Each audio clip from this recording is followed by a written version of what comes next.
Hello everyone, welcome back to Saksham family. Video में बात करेंगे सक्षम प्रैक्टिस सेट 1154 को। शुरुआत करेंगे पहले प्रश्न से। भारतीय उपयोगकर्ताओं के लिए निर्मित पहला भारतीय वेब ब्राउजर, इसका नाम बताना था। इसका नाम क्या है? इसका नाम है भैया एपिक। एपिक 2010 में डिज़ाइन किया गया था और ये जो है पहला आपके पास भारतीयों द्वारा निर्मित, ये फर्स्ट आपके पास क्या है, वेब ब्राउजर है जो भारतीयों ने निर्मित किया था, भारत के लिए निर्मित किया गया था। वेब ब्राउज़र क्या होता है? जिसकी मदद से हम इंटरनेट को चला पाते हैं, वो वेब ब्राउज़र होता है। यानी इंटरनेट को चलाने के लिए वेब ब्राउज़र की ज़रूरत पड़ती है।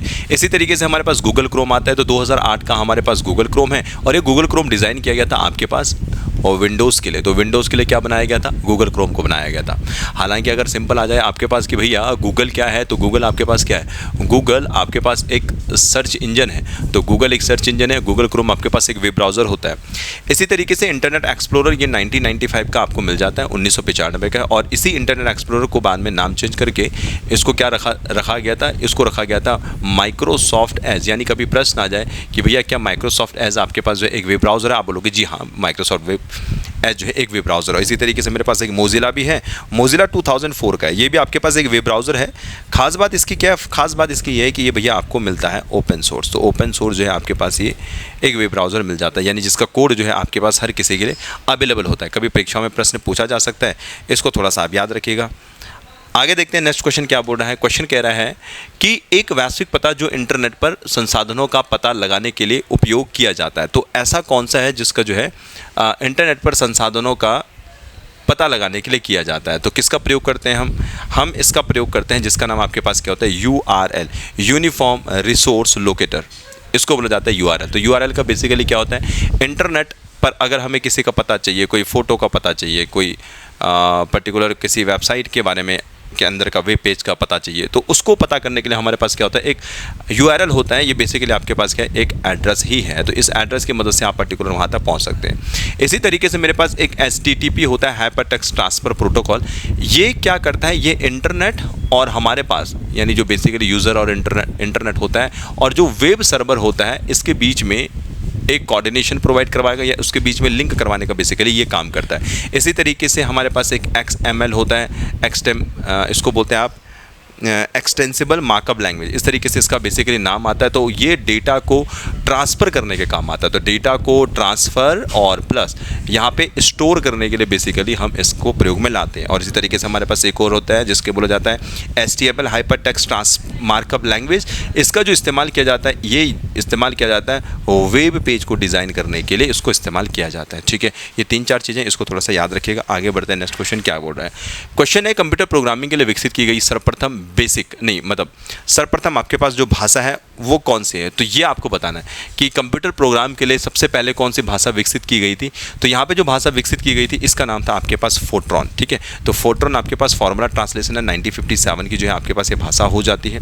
हालांकि इसका जो विकास है, इसका विकास जो है आप बाद में कहते हैं, मतलब एकदम से जो है ये विकसित नहीं हुई थी। तो यहाँ पर इस तरीके से थोड़ा सा इसके बारे में याद रख सकते हैं। बाकी अगर किसी ने पूछ लिया किस लिए पर्पज़ के लिए हुई थी, तो ये वैज्ञानिक और इंजीनियरिंग भाषा जो है आपके पास ये मानी जाती है। तो वैज्ञानिक और ये आपके पास है इंजीनियरिंग भाषा, और इस तरीके से इसको भी याद रखा जा सकता है। अगर कभी प्रश्न आ जाए मैथमेटिकल प्रयोग के लिए या मैथमेटिक्स के लिए हमने किस भाषा का प्रयोग किया था, तो फोर्ट्रॉन का प्रयोग किया था। पहली आपके पास ये भाषा है। इसी तरीके से मेरे पास यहाँ पे एक भाषा है जिसको बोलता है बेसिक भाषा। ये आपके पास 1964 की है।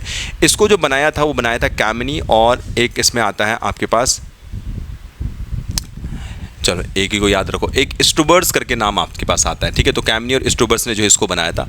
कोबल आपके पास COBOL आपके पास इस तरीके से कोबल रहने वाली है। 1959 की आपके पास ये भाषा है और ये आपके पास बिजनेस पर्पस के लिए इस भाषा का प्रयोग में जो है आपके पास लाया जाता है। तो कोबल आपको थोड़ा सा याद रखना। हाँ, किसने बनाया था ये? तो ये आपके पास ग्रेस हॉपर साहब ने जो है आपके पास इसका निर्माण किया। तो ग्रेस हॉपर ने इसको बनाया था।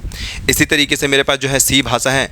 अब ये जो C भाषा है, इसका जो निर्माण है ना, वो 1972 में हुआ था और इसको किसने बनाया था? डेनिस रिची ने।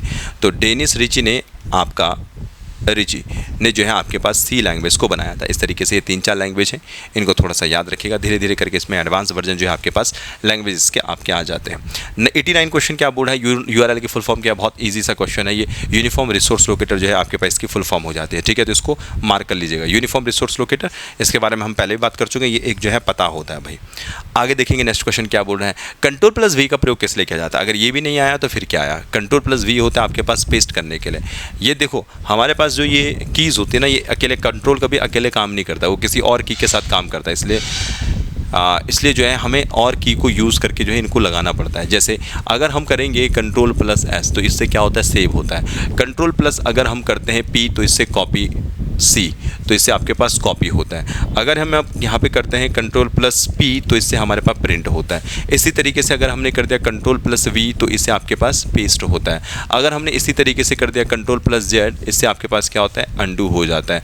अगर हमने कर दिया कंट्रोल प्लस वाई तो इससे आपके पास क्या हो जाता है, रीडू हो जाता है। क्या होता है, रीडू।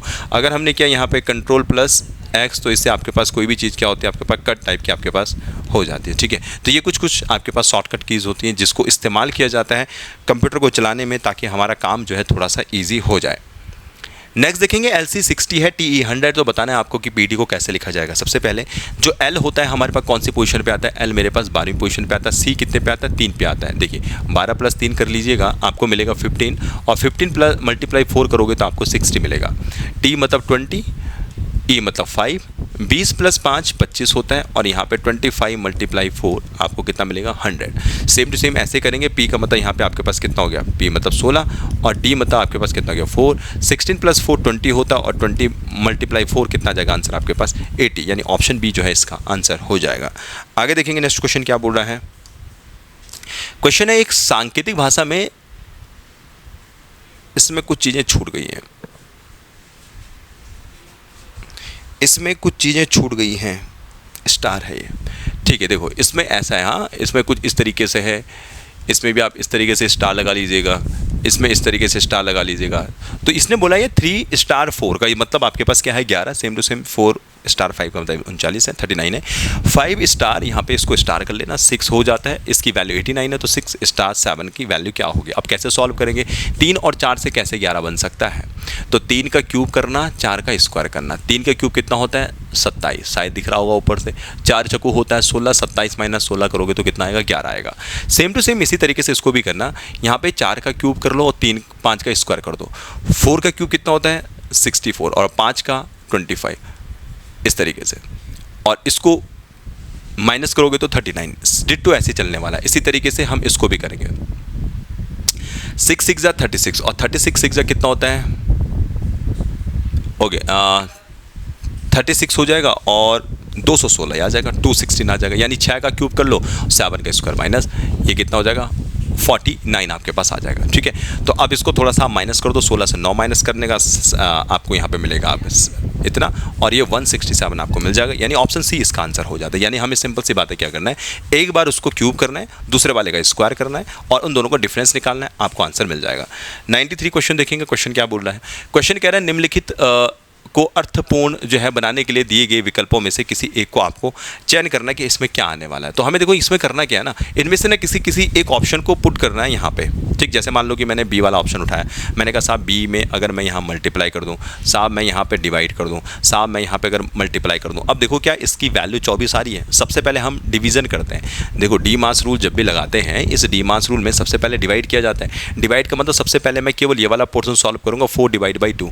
तो देखो मैं ऊपर लिख रहा हूँ, हाँ 12 ऐसे रहेगा, सिंपल सी बात है, मल्टीप्लाई आएगा 4/2 कितना होता है भैया, 2 2 4, यानी 2 टाइम्स डिवाइड होने वाला है, और मल्टीप्लाई यहाँ पे कितना आएगा, 1 आएगा। अब ये सारे के सारे मल्टीप्लाई में आएगा, 12 मल्टीप्लाई 2 मल्टीप्लाई 1, कुछ गड़बड़ तो नहीं हुई यहाँ पे, ठीक है, मल्टीप्लाई आ रहा है। तो 12 दूना 24, यानी इसका जो आंसर बनेगा वो 24 के इक्वल आएगा, यानी ऑप्शन बी इसका आंसर हो जाएगा। मतलब ऐसी वैल्यूज़ को पुट करना था जिससे जो है हमारे पास आंसर जो हो जाए वो 24 आ जाए, और इस तरीके से 24 आंसर भी आ चुका है। नेक्स्ट देखेंगे निम्नलिखित निष्कर्षों में से कौन सा दिए गए कथनों को तार्किक रूप से निगमित करता है, यानी कौन सा सही है आपको बताना है।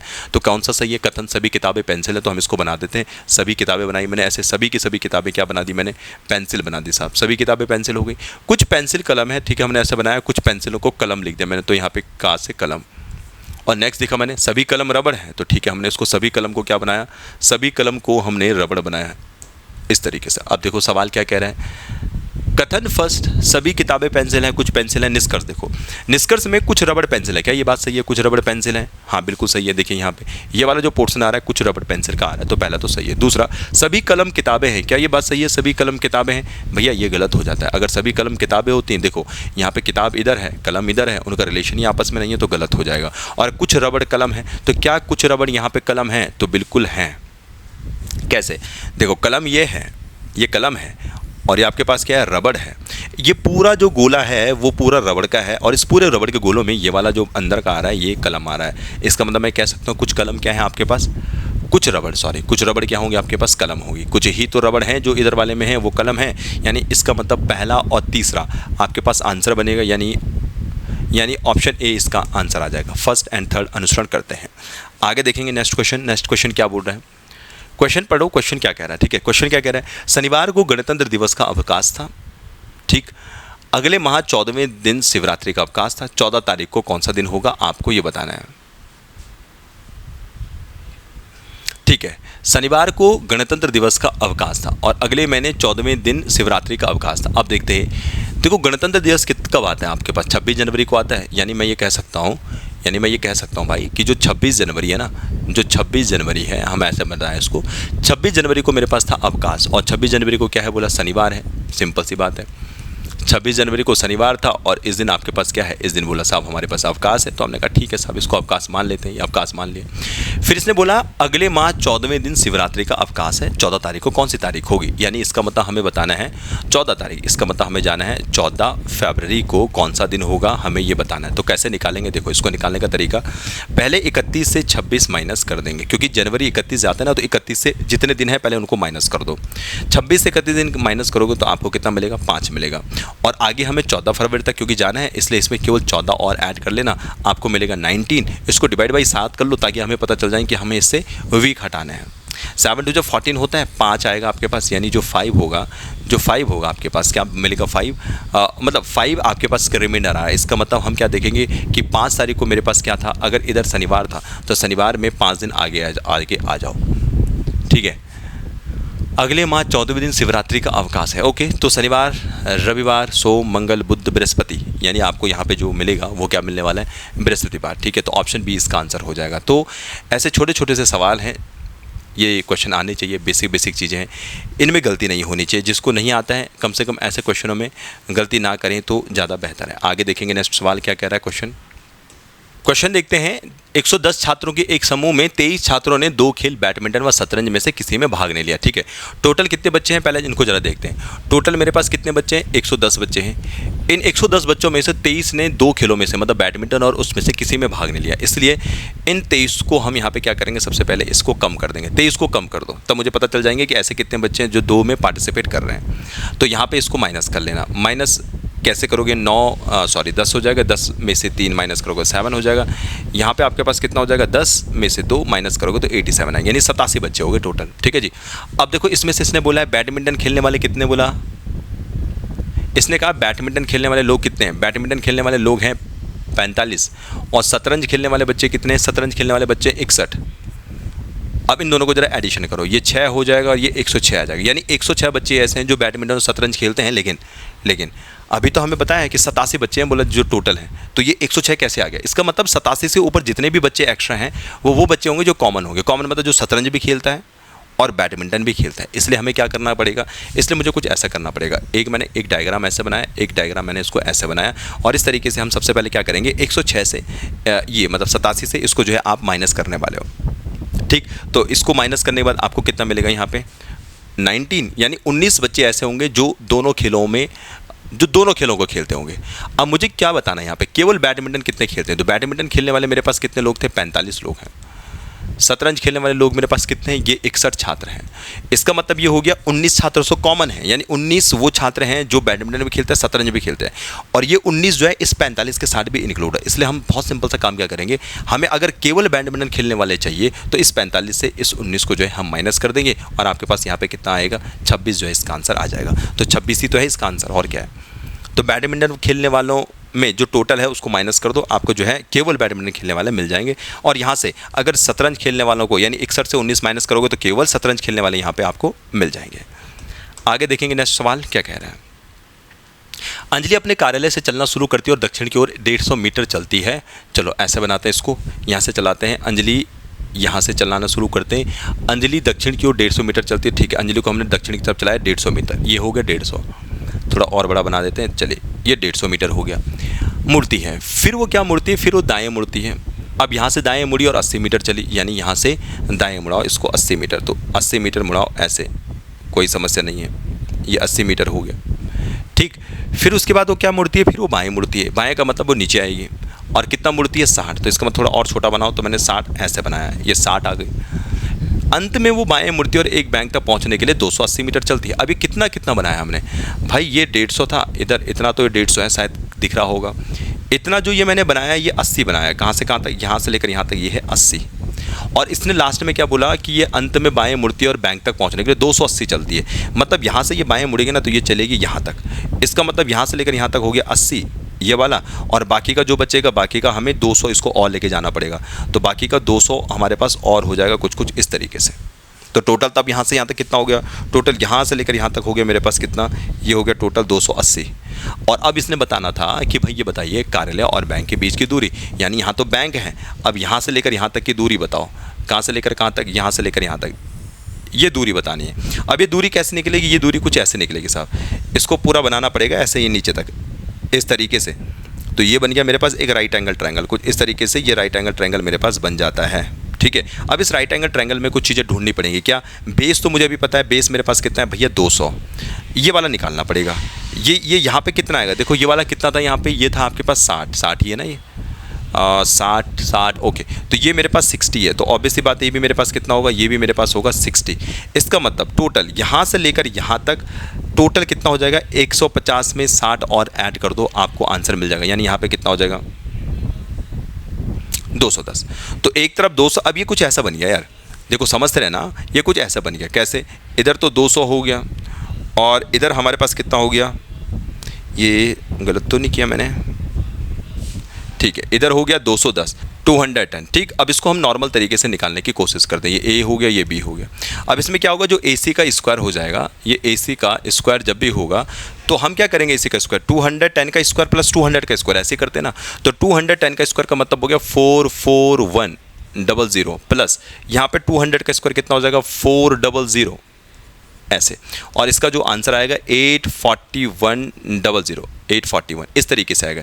यानी ये 84100 देखना है ये किसका स्क्वायर रूट में आता है। तो ये किसका स्क्वायर रूट आ जाएगा, ये आ जाएगा 290 का स्क्वायर रूट। ठीक है, तो यहाँ पे इस तरीके से 29 9 जा 841। ठीक है, तो 841 किसका स्क्वायर रूट होता है, इसको ऐसे कर लेना ना लास्ट में इस तरीके से। तो ये हमें देखना है कि 84100 किसका स्क्वायर आता है। तो ये इस तरीके से इसका स्क्वायर रूट बनेगा 290 का। तो बहुत सिंपल है, इसका स्क्वायर दोनों को एडिशन कर दो और उसके बाद देखो कि भैया आपका यहाँ पे स्क्वायर रूट ये किसका बन रहा है। तो वहाँ पे 29 का वो स्क्वायर रूट बन जाएगा।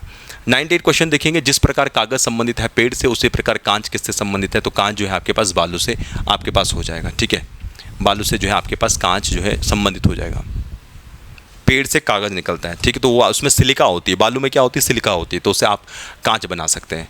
नेक्स्ट देखेंगे इस क्वेश्चन में क्या करना है भैया, इस क्वेश्चन में क्या करना है जरा देखना। यहाँ पे देखो 7 × 2 करना था, 7 2 = 14 + 4 आपको कितना मिलेगा 18। इसी तरीके से 18 2 = 36 + 4 कितना मिलेगा 40। सेम टू सेम इसी तरीके से 14 यहाँ पे 14 × 2 कितना होता है आपके पास 80 होता है और 18 + 4 कितना करना था 84। तो यहाँ पे कितना आ जाएगा 84, ये A आ जाएगा। ठीक है, तो ये इस तरीके से करना है, मल्टीप्लाई 2 करना है प्लस 4 करना है। सेम टू सेम 80 में मल्टीप्लाई 2 करोगे प्लस 4 करोगे तो कितना आ जाएगा 172 आएगा। आ भी रहा है ये 84 में करना पड़ेगा ये ना। चलो ठीक है, तो ये आपके पास जो है आंसर बन जाएगा। आगे देखेंगे आज का लास्ट सवाल 100 क्वेश्चन। इस लास्ट सवाल में क्या करना है जरा इसको समझना। इस लास्ट सवाल में सबसे पहले इसको समझना, इसका ट्रिक बहुत अच्छे क्वेश्चन है, पीसेस वाले क्वेश्चन है ये। तो यहाँ पे सबसे पहले हम क्या करेंगे, इन दोनों के बीच में डिफरेंस निकालेंगे। 18 और 26 के बीच में जो आपका डिफरेंस आएगा वो कितना आने वाला है 8 आएगा। 8 को मल्टीप्लाई 2.5 कर लेना, आपको कितना मिलेगा यहाँ पे ये 20 मिल जाएगा। ठीक है, मतलब 2.5 से मल्टीप्लाई करना। सेम टू सेम देखो यहाँ पे 5 और 11 इनके बीच का डिफरेंस देखो, इनके बीच में डिफरेंस क्या आने वाला है 11 से 5 माइनस कर दो तो यहाँ पे आ जाएगा 6। ठीक, और 6 को 2.5 से मल्टीप्लाई कर दो कितना आएगा 15 आएगा आने वाला है। सेम हम इसको भी यहाँ पे ऐसे करेंगे, 9 और 13 के बीच में गैप देखेंगे तो कितना आएगा 4, और इस 4 को हम 2.5 से मल्टीप्लाई करेंगे तो कितना आ जाएगा यहाँ पे 10 आ जाएगा ना। तो इस तरीके से जो है आपके पास ऑप्शन डी इसका आंसर आ जाएगा। सिंपल है, पहला और तीसरे का आपको करना है डिफरेंस और उस डिफरेंस को 2.5 से मल्टीप्लाई करना है, उससे बीच वाला नंबर मिलेगा और इस तरीके से लास्ट में मुझे 10 मिल रहा है। उम्मीद करूँगा ये बात समझ में आई होगी। तो आज के इस वीडियो में इतना ही, मिलेंगे नेक्स्ट सॉल्यूशन वीडियो के साथ।